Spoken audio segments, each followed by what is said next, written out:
नमस्कार, बदलेगा देश प्रदेश में आपका स्वागत है। मैं हूं वनिता।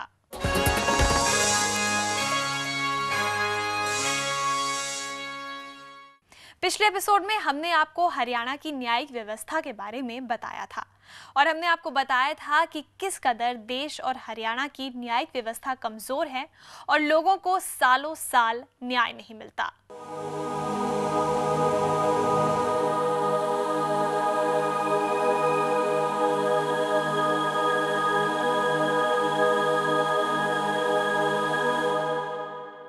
इस एपिसोड में हम आपको दिखाएंगे हरियाणा की अर्थव्यवस्था की हालत।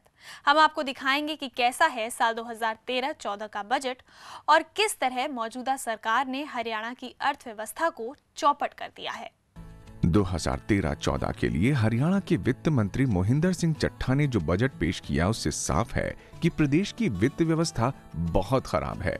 कोई नया कर नहीं लगाने का शोर मचाना चुनावी दांव पेच तो हो सकता है, लेकिन ये वित्तीय विभाग की सक्रियता नहीं दर्शाता। अगर विभाग करों को कम करके राजस्व को बढ़ावा देता है तो माना जा सकता है कि विभाग जनता के हित में काम कर रहा है, लेकिन ये बजट पूरी तरह दिशाहीन है। हरियाणा का बजट आम आदमी का कोई भला नहीं कर पाएगा। इसमें ना तो बेरोजगारों के लिए कुछ दिया है इन्होंने, ना ही कृषि जो है किसान के कोई इसमें कोई फ़ायदा होने वाला है। किसान की लागत रोज़ रोज़ बढ़ती जा रही है, बिजली के रेट जो है वो रोज़ बढ़ रहे हैं। खाद ले लो आप, यूरिया नहीं मिल रहा, दूसरे खाद है वो भी बहुत महंगे हैं, दवाई बहुत महंगी हैं, इसलिए किसान को इससे राहत मिलनी मुश्किल है। टैक्स से पहले क्या कभी ओपिनियन ली गई है? टैक्स के एडवोकेट्स हैं, व्यापारी वर्ग हैं, छोटे बिजनेसमैन हैं, सिर्फ बड़े बिजनेसमैन को ध्यान में रखते हुए टैक्सेस का किया जाता है। जो नीति निर्धारण करते हैं वो बड़े बड़े बिजनेसमैन होते हैं, उनकी सुविधाओं के अनुसार टैक्सेस लगाए जाते हैं। अभी बजट पेश हुआ है और उसमें काफ़ी सपने दिखाए गए हैं।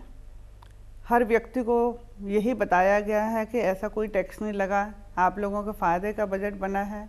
लेकिन हम लोगों ने इसको देखा और यही जाना कि ये जनता को सपने तो ज़रूर दिखाए गए हैं, लेकिन ना इसमें आम व्यक्ति खुश है, ना मिडिल क्लास है, ना इंडस्ट्रियलिस्ट है, ना सर्विसमैन। कोई भी व्यक्ति के फ़ायदे की कोई भी चीज़ नहीं आई है। टैक्स कहते हैं टैक्स नहीं लगाया, लेकिन एकदम से पता लगा पेट्रोल के प्राइसेस बढ़ा दिए हैं। तो आम व्यक्ति जिसकी इनकम नहीं बढ़ी है वो व्यक्ति क्या करेगा, किस तरह से जिएगा, इसके बारे में कोई नहीं सोच रहा है।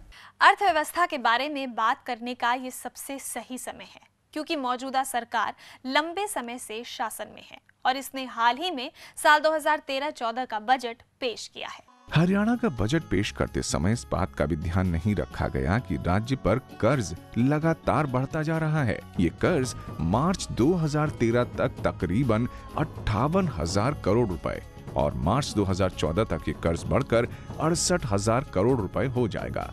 कोई नया टैक्स इंक्लूड ना करने की मेन वजह तो यही है कि हुड्डा सरकार चाहती है कि वो दोबारा सेंटर में आ, दोबारा एक अपनी सरकार स्थापित कर ले कि पब्लिक के ऊपर उन्होंने कोई एक्स्ट्रा बर्डन नहीं डाला। टैक्स नहीं बढ़ाते हैं तो गवर्नमेंट के ऊपर और एक्स्ट्रा बर्डन बढ़ेगा, उसे और ज़्यादा डेफिसिट इकोनॉमिक कंडीशन में आना पड़ेगा।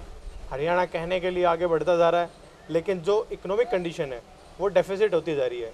हरियाणा एक प्रगतिशील राज्य है और यहाँ उन्नति भी हुई है, लेकिन राज्य में अर्थ और वित्त व्यवस्था का प्रबंधन सुचारू नहीं रहा। ये सरकारों की नाकामी है। अगर प्रबंधन सही हो तो हरियाणा प्रदेश जैसे राज्य पर कर्जे का कोई मतलब ही नहीं। हालात ऐसे हैं कि हरियाणा की आमदनी कम और खर्चे ज्यादा, इसीलिए प्रदेश में राजस्व घाटा और राजकोषीय घाटा दोनों ही होते हैं।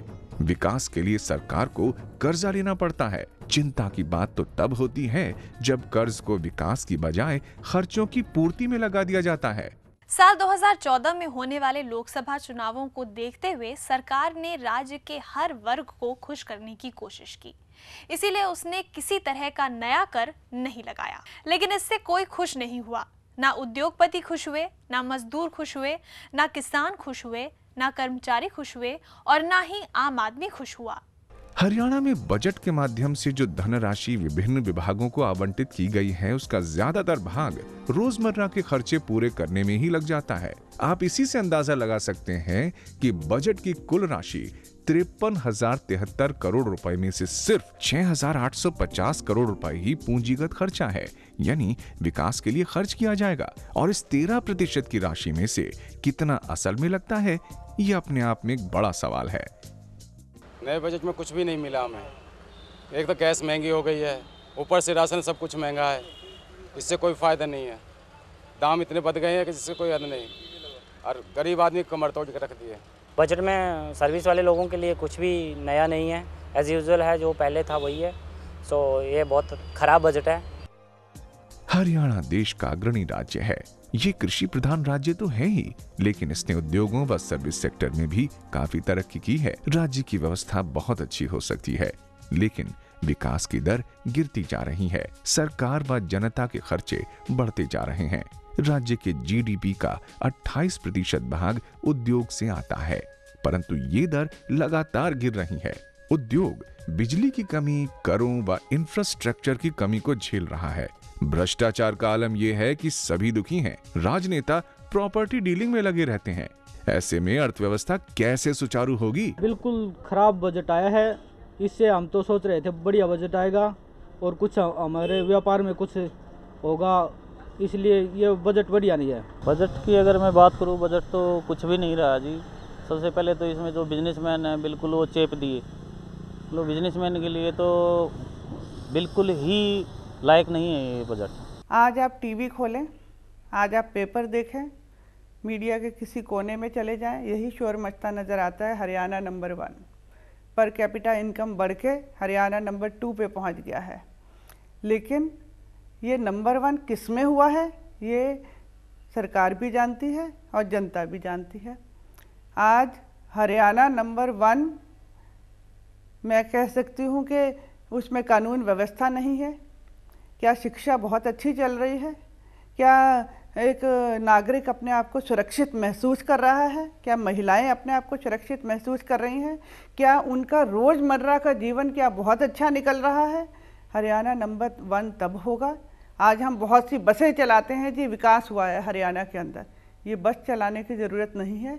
ये जब विकास होगा, आम व्यक्ति जब आराम से रोटी खा सकेगा, आराम से अपनी ज़िंदगी बसर कर सकेगा, अपने बच्चों को अच्छी शिक्षा दे सकेगा, शिक्षा के बाद एक अच्छी नौकरी मिल सकेगी उसको, उस दिन हरियाणा नंबर 1 हो जाएगा।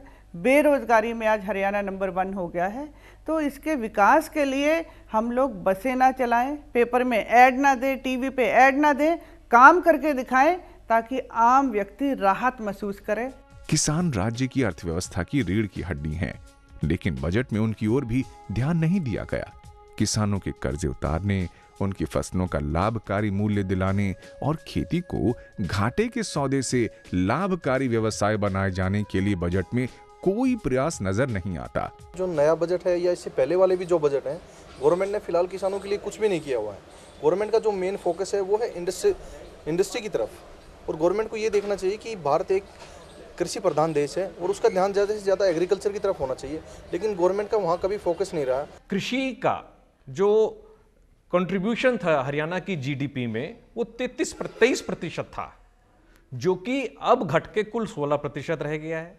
इसकी दो वजह हैं, या तो ये कि बाकी का जो है कंट्रीब्यूशन बढ़ गया है जिसकी वजह से एग्रीकल्चर रिड्यूस हो गया, या एग्रीकल्चर को नकारा गया है। अगर यहाँ के किसानों से हम बात करते हैं, पूछते हैं, तो उनकी हालत बद से बदतर हो रही है। कहने को तो उनकी जमीन के भाव बहुत बढ़ गए हैं, लेकिन जो उनकी उत्पाद वो करते हैं, जो वो अपनी खेती करते हैं और उसकी वजह से जो वो कुछ कमाते हैं, तो उनकी आय में निरंतर गिरावट हो रही है, जिससे ये पता लगता है कि यहाँ के किसानों के प्रति जो है सरकार के कोई रुझान नहीं है और उनका कोई वो नहीं है कि वो ध्यान दे कि उनकी उपज या उनकी इनकम कैसे बढ़ाई जाए। बजट से और कोई तो खुश नहीं है, खुद सरकारी कर्मचारी भी खुश नहीं है। सरकार ने उन पर बिल्कुल भी नहीं ध्यान दिया है। वे जब भी सरकार से कोई हक की बात करते हैं, धन की कमी आड़े आ जाती है। सरकारी कर्मचारी जितने भी हैं, अब आप देखोगे छोटे जो कर्मचारी हैं, जैसे आंगनवाड़ी में हैं, अध्यापक हैं, बिजली बोर्ड में हैं या पब्लिक हेल्थ में हैं, उन कर्मचारियों को सही समय पर वेतन नहीं मिल रहा। योजना आगे के लिए कर्मचारियों के लिए सरकार आगे क्या पोजीशन करेगी, उन्हें किस प्रकार से लाभ देगी, उनके बच्चों को किस प्रकार से लाभ देगी, क्या ग्रेच्युटी देगी, किस प्रकार फंड देगी, वो तो दूर की बात है। फिलहाल तो सरकार उन्हें तनख्वाह देने की पोजीशन में भी नहीं है।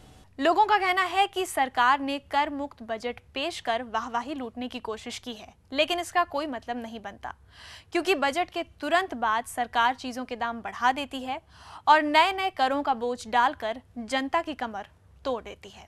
लोगों की आशंका गलत नहीं है, बल्कि पिछले अनुभवों पर आधारित है। हाउस टैक्स के नाम पर पूरे राज्य में संपत्ति कर लगाया गया, बसों के किराए बढ़ाए गए, बिजली के बिल तो राज्य में 3 बार बढ़ाए गए। अभी भी बिजली दरों में वृद्धि करके 5,700 करोड़ रुपए जुटाने का प्रस्ताव बिजली नियामक आयोग के पास पड़ा हुआ है, जिसका मतलब है देर सबेर बिजली के दाम बढ़ने ही बढ़ने हैं। राज्य की अर्थव्यवस्था पर अभी हमारा कार्यक्रम जारी है। अभी वक्त है एक ब्रेक का। ब्रेक के बाद इस मुद्दे पर चर्चा करने के लिए हमारे साथ होंगे समस्त भारतीय पार्टी के राष्ट्रीय अध्यक्ष सुदेश अग्रवाल।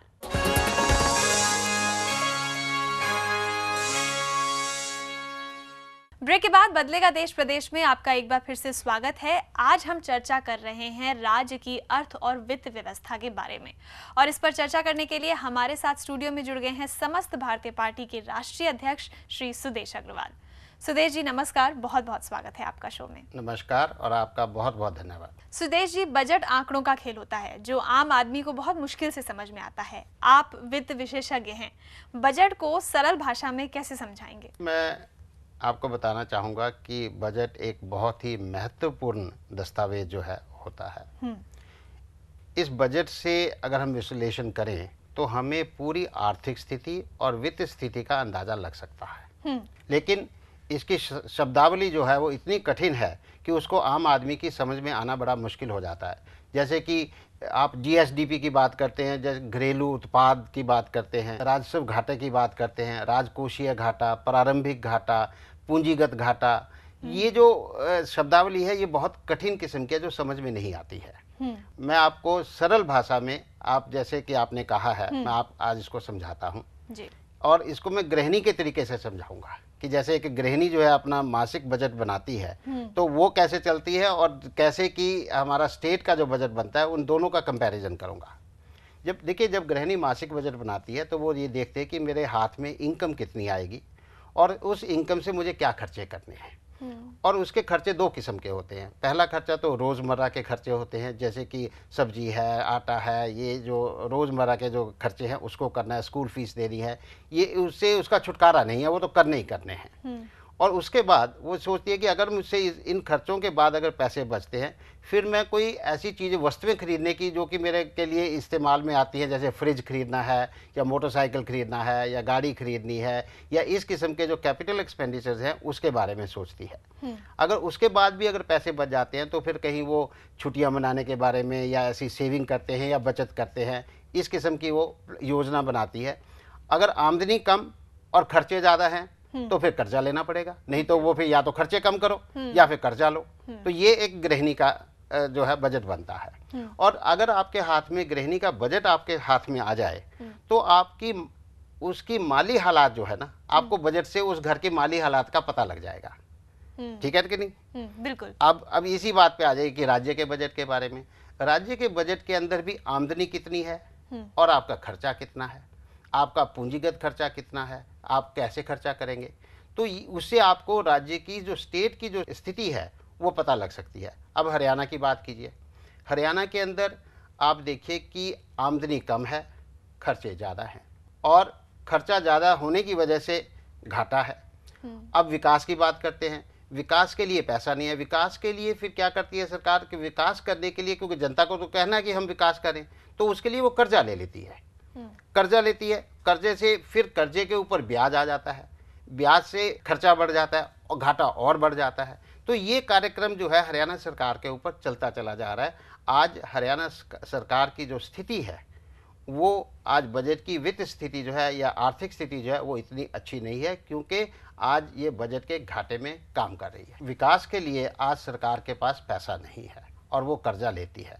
और इसी वजह से आप देखिए कि हरियाणा सरकार ने पिछले 9 साल में 23,000 करोड़ के कर्जे को बढ़ाकर आज 68,000 करोड़ का कर्जा जो है वो हरियाणा सरकार के ऊपर हो जाएगा। तो मतलब कि 45,000 करोड़ का जो कर्जा जो है वो हरियाणा सरकार के ऊपर चढ़ा है। ये कोई अच्छा वित्तीय प्रबंधन नहीं है। मतलब कि आप हर साल कर्जा कर्जा कर्जा कर्जा करते जा रहे हो, ये अच्छा प्रबंधन नहीं है और ये ऐसे चक्रव्यूह में भी फंस सकती है जिससे कि निकलना बहुत मुश्किल हो सकता है। हरियाणा सरकार ने साल 2013-14 का बजट हाल ही में पेश किया। इस बजट को आप किस तरह देखते हैं? देखिए कि जो बजट 2013-2014 में पेश किया उसके अंदर घाटे का बजट जो है वो पेश किया गया। उसमें कहा गया कि 2,443 करोड़ रुपए का आपका रेवेन्यू डेफिसिट, जो आमदनी कम और खर्चे ज़्यादा का जो घाटा है वो 2,443 करोड़ रुपए का है। फिर उन्होंने कहा कि हम विकास करवाएंगे। पहले तो आपके पास घाटा है, फिर कह रहे हैं कि विकास के लिए हमने 6,850 करोड़ रुपए हमने विकास के लिए आवंटित किए। लेकिन विकास के लिए पैसा कहाँ से आएगा भी, जब आपके पास तो घाटा हो रहा है। लेकिन इसका मतलब वो कर्जा लेंगे, कर्जे से विकास की बात करेंगे। एक और अजीब सी बात बताता हूँ कि 6,850 करोड़ का आपका विकास का बजट है, साथ ही साथ 6,301 करोड़ रुपए का आपका ब्याज का बजट है। जो आपने पिछले 50,000 करोड़ के कर्जे लिए हुए हैं उनके ऊपर जो ब्याज सरकार देगी वो 6,301 करोड़ रुपए का बजट जो है वो पेश किया गया। तो आज ये देखिए कि जो विभागों के अंदर जो ये पैसा आवंटित करते हैं या प्रावधान करते हैं विभागों के लिए, वहाँ पर भी वो खर्चा विकास के लिए नहीं होता है, वो तो रोज़मर्रा के खर्चे के लिए वहाँ से वो पैसा लग जाता है। तो मैं ये कहना चाहूँगा कि जो ये बजट जो 2013-14 का जो पेश किया गया है उससे हमारी स्थिति जो है, हरियाणा की जो आर्थिक और वित्त स्थिति है वो अच्छी नजर नहीं आती है। सुदेश जी, हरियाणा पर कर्ज का बोझ बढ़ता जा रहा है। आप राज्य की अर्थ और वित्त व्यवस्था को किस तरह देखते हैं? कहीं कर्ज के चक्रव्यूह में तो नहीं फंस रहा हरियाणा? क्योंकि ये आपने बिल्कुल सही कहा है कि हरियाणा के अंदर जो कर्ज का बोझ जो है वो बढ़ता जा रहा है, जैसे मैंने पहले भी कहा है। और पिछले 8 सालों में जो कर्ज का बोझ जो बढ़ा है वो 40,000 करोड़ रुपए से जो है हरियाणा के ऊपर बोझ बढ़ा है। पहले 2004-05 के अंदर 23,000 करोड़ का कर्जा था, आज ये बढ़कर जो है 60-62,000 करोड़ रुपया हो गया है। तो 40,000 करोड़ का जो कर्जा बढ़ा है, आप उसको देखिए कि क्या हरियाणा में आपको 40,000 करोड़ रुपए का विकास नज़र आता है? मैं जनता को ही कहूँगा कि आप उसका विश्लेषण कीजिए कि ये 40,000 करोड़ रुपया गया कहाँ। क्या आपको सड़कें सही नज़र आती हैं?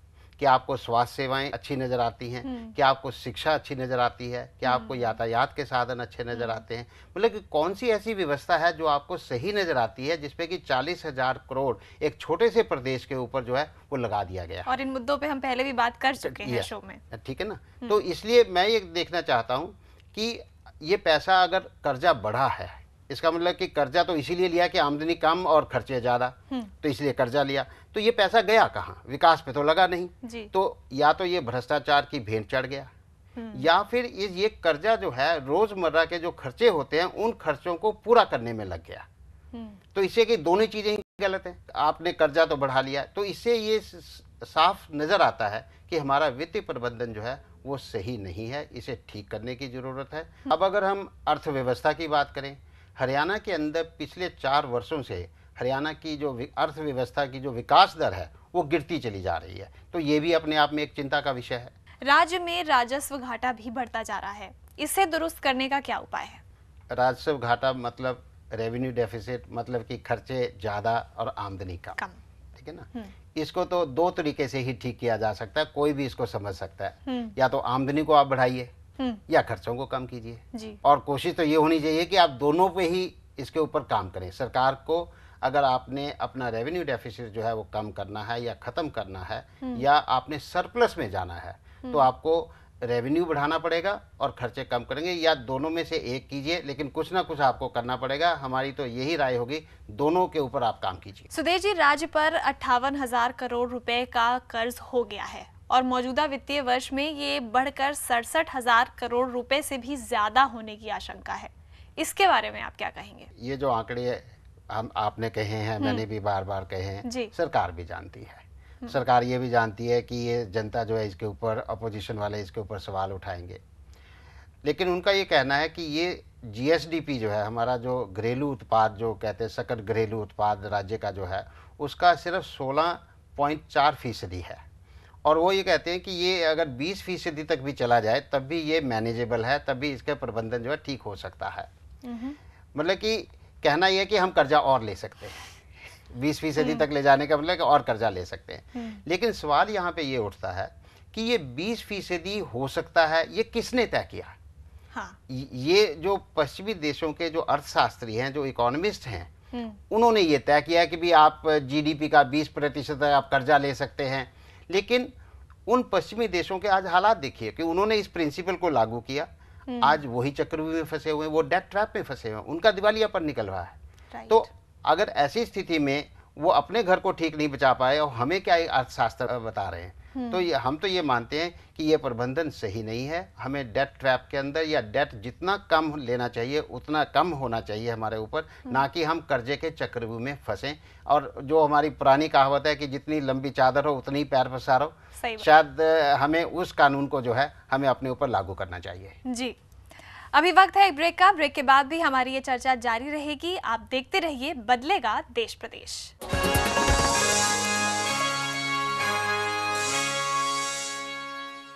ब्रेक के बाद बदलेगा देश प्रदेश में आपका एक बार फिर से स्वागत है। आज हम चर्चा कर रहे हैं हरियाणा की अर्थव्यवस्था और बजट के बारे में। सुदेश जी, इस बजट में सरकार ने शहरी और ग्रामीण गरीबों को आवास की सुविधा मुहैया कराने का वादा किया है। ये कहा गया है कि इनके लिए 3.5 लाख मकान बनवाए जाएंगे। आप इस बारे में क्या कहेंगे? देखिए कि ये बिल्कुल सही है कि बजट जो फाइनेंस मिनिस्टर ने जो स्पीच दी उसमें कहा कि हम 3.5 लाख जो है मकान जो है मुहैया करवाएंगे।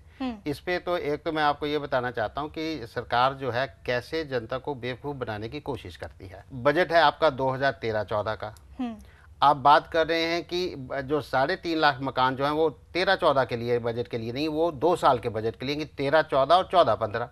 तो आपने क्यों किया भाई 14-15 क्यों लाए बीच में? आप पहले ही कहिए ना कि हम इस साल के अंदर 1,75,000 मकान बनवाएंगे, 3.5 लाख क्यों बोल रहे हो? तो इन्हें 2 साल का जोड़ के तो 1,75,000 जो हैं वो इस वित्तीय वर्ष के हैं। अब मैं इनकी आगे की बात बताता हूँ जी। इसमें से 1 लाख जो हैं वो ग्रामीण क्षेत्र के हैं और 75,000 जो हैं वो शहरी क्षेत्र के हैं। और 1 लाख के लिए इन्होंने खुद कहा है कि इसके लिए 900 करोड़ रुपया जो है वो हमें ज़रूरत पड़ेगी। और सिर्फ बजट के अंदर जो प्रावधान किया है वो 350 करोड़ का किया है। 550 करोड़ कहाँ से आएंगे? वो कहते हैं जी वो हम कर्जा लेंगे, मतलब फिर कर्जे की बात आ गई। और साथ में जो शहरी विकास के अंदर जो आवास के लिए जो मकान बनाने की 75,000 मकान बनाने की बात कही है, उसके लिए बजट के अंदर कोई प्रावधान नहीं है। तो वो बनेंगे कैसे? मतलब कि आप ये देखिए कि ये स्कीम जो है ये कितनी खोखली है, इनको लागू ही नहीं किया जा सकता। ये दर्शाता है कि जो वित्त मंत्रालय है या जो राजनेता हैं वो कैसे जनता को बेवकूफ़ बनाने की कोशिश करते हैं, जिससे कि गरीब जनता उनके झांसे में आ जाए कि भी हमारे लिए मकान बनेंगे, और इसलिए वो उनको वोट डालकर दोबारा सत्ता में बैठा दें। ये काम ये जो है राजनेता करते हैं। ये नीति के अंदर कोई ज़्यादा दम नहीं है, ये बिल्कुल नहीं होगा। सुदेश जी, अगर आप वित्त मंत्री होते तो विशेषज्ञ होने के नाते आप किन किन बातों का ध्यान रखते? देखिए कि जो आपने कहा कि अगर मैं वित्त मंत्री होता तो बहुत सी ऐसी व्यवस्थाओं का इंतजाम करता जिससे कि प्रदेश के अंदर जो कर्जे की स्थिति बनी हुई है वो ना बने। सबसे पहले हम टैक्स जो है उसकी दरें जो हैं, जो रेट्स हैं टैक्स के, वो हम कम करते हैं, जिससे क्या है कि सरकार की जो है आमदनी जो है बढ़ जाती।